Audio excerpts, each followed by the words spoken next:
আজ আপনাদের এমন একটি হোটেলের কথা বলবো যে হোটেলে আপনারা কিন্তু বন্ধু বান্ধব মিলে থাকতে পারবেন।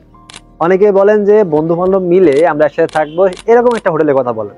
এরকম অনেক হোটেল আছে, তার ভিতরে এটা কিন্তু আমার কাছে মনে হয়েছে না, এটা একটা budget friendly hotel. Okay, let's go.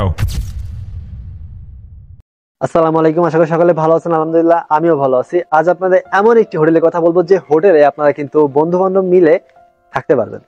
অনেকে বলেন যে বন্ধু বান্ধব মিলে আমরা একসাথে থাকবো, এরকম একটা হোটেলের কথা বলেন। এই হোটেলটা কোথায় এবং এরকম একটা হোটেল কথা বলেন যেখানে কিন্তু কম বাজেটে থাকতে পারবেন। তা আমার কাছে মনে হয়েছে যে আমি এমন একটা হোটেলের কথা বলতে যাচ্ছি যে হোটেলে আপনারা কিন্তু খুবই কম বাজেটে মানসম্মত পরিবেশে থাকতে পারবেন, তবে সমুদ্র বিচের কাছাকাছি। তো যাই হোক, আমি সেই হোটেলের বিষয়ে চলে যাই। এখন আপনারা অনেকে বলেন যে 5-7 জন 10-12 জন থাকবে এমন একটা হোটেলের কথা বলে।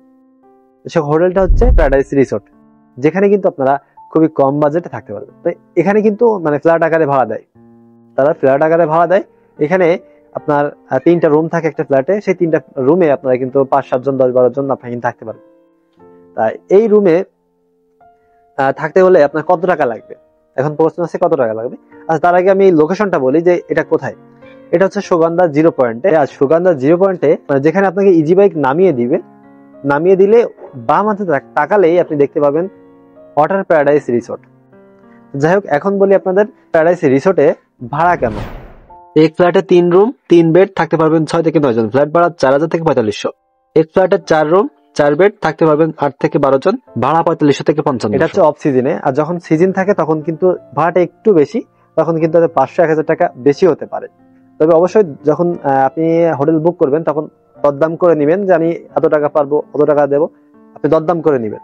আর এই হোটেলে সাধারণভাবে যতগুলো সুযোগ সুবিধা থাকে আপনারা কিন্তু সেই সুযোগ সুবিধা পেয়ে যাবেন। আমার কাছে মনে হয়েছে যে এই হোটেলটা আপনার কাছে শেয়ার করা উচিত, কারণ এটা অল্প বাজেটে আপনি থাকতে পারবেন। এরকম অনেক হোটেল আছে, তার ভিতরে এটা কিন্তু আমার কাছে মনে হয়েছে না, এটা একটা বাজেট ফ্রেন্ডলি হোটেল। যাই হোক, এই হোটেলের যে ঠিকানাটা আর এর যে বিস্তারিত তথ্য আমি কিন্তু আপনার স্ক্রিনে দিয়ে রাখবো। চাইলে এখানে কিন্তু কল করে অথবা এই যে লোকেশন আপনারা কিন্তু সরাসরি ভিজিট করে আপনারা কিন্তু দেখতে পারেন। যাই হোক, আর একটা কথা বলি, সেটা হচ্ছে এখানে আপনারা যখন হোটেল বুকিং করতে যাবেন তখন কিন্তু অবশ্যই ইজি বাইক বা টমটমওয়ালা বা সিএনজি ওয়ালা এদেরকে না নিয়ে যাবেন, তাহলে কিন্তু আপনারা কম টাকায় বুকিং করতে পারবেন। তাহলে কিন্তু তারা যখন যাবে তখন কিন্তু আপনার কমিশন ওই হোটেল দিতে হবে, মানে হোটেল কমিশন দিবে হচ্ছে টমটমওয়ালাকে, আর সেই হোটেল আপনার থেকে কিন্তু সেই কমিশনটা নিবে, মানে কম রাখার কোনো অপশন থাকবে না। তাই চেষ্টা করবেন আপনারা যারা হোটেলে থাকবেন তারা সরাসরি গিয়ে হোটেলে কথা বলবেন, আপনার জন্য ভালো হবে। তা আশা করি বুঝতে পারছেন।